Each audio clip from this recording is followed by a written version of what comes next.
Good afternoon विद्यार्थियों। आज की क्लास में हम आपको पढ़ाएंगे मनुष्य का अंग और उनके बारे में जानकारियाँ। कौन सा अंग मानव शरीर में कौन सी विभूतियाँ देती हैं। पहले नंबर पे हम देखेंगे मनुष्य का शरीर का रक्तचाप। एक मनुष्य के शरीर का रक्तचाप कितना होता है? तो एक स्वस्थ मनुष्य के शरीर का रक्तचाप 120/80 होता है। 120/80 रक्तचाप एक मनुष्य के शरीर का होता है। दूसरे नंबर में हम देखेंगे मानव शरीर में जल की मात्रा। एक मनुष्य के शरीर में जल की मात्रा कितनी होती है? तो एक मानव शरीर में जल की मात्रा 65 से 80% शरीर में जल की मात्रा होती है। दूसरे नंबर में हम देखेंगे मनुष्य के शरीर में रक्त की मात्रा कितनी होती है। एक स्वस्थ मनुष्य के शरीर में रक्त की मात्रा कितनी होती है? तो ये होता है हमारे शरीर के वजन पे निर्भर करता है। यानी हमारे शरीर का वजन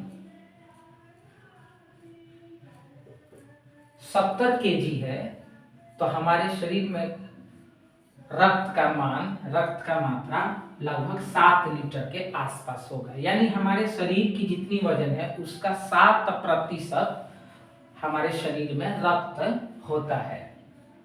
अगला देखेंगे मानव शरीर के रक्त का पीएच मान। मानव शरीर के रक्त का पीएच मान होता है 7.4। यानी हमारे शरीर के रक्त का पीएच मान है 7.4।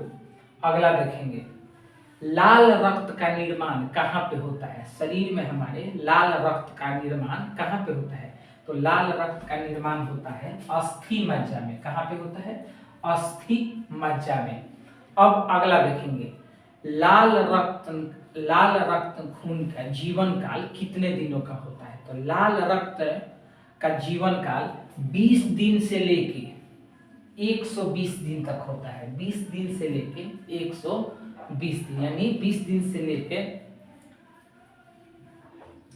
4 महीनों तक लाल रक्त का जीवन काल होता है।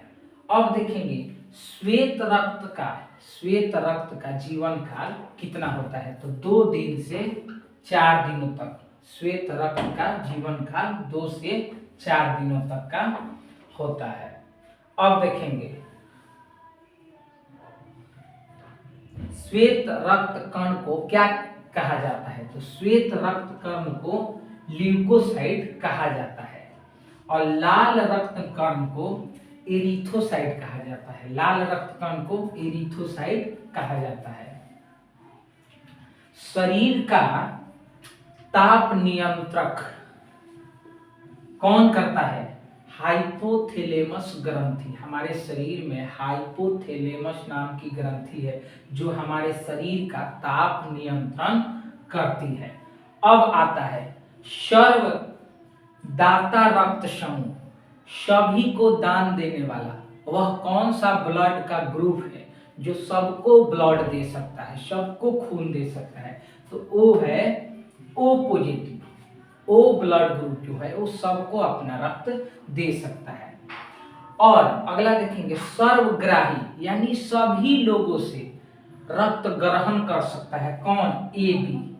एबी ब्लड ग्रुप जो है वो सभी से ब्लड ले सकता है और ओ जो है सभी को ब्लड दे सकता है। अगला देखेंगे ब्लड बैंक कहा जाता है। ब्लड बैंक, हमारे शरीर का ब्लड बैंक कहा जाता है पलीहा को। किसको? पलीहा को, यानी स्पिन को ब्लड बैंक कहा जाता है। अब आता है भोजन का पाचन प्रारंभ होता है। हम जब भोजन करते हैं तो उसका पाचन कहाँ से प्रारंभ होता है? तो भोजन का पाचन हमारे मुख से भोजन करते हैं तो भोजन का प्रारंभ हमारा मुख के द्वारा होने लगता है। तो भोजन का प्रारंभ मुख से होता है।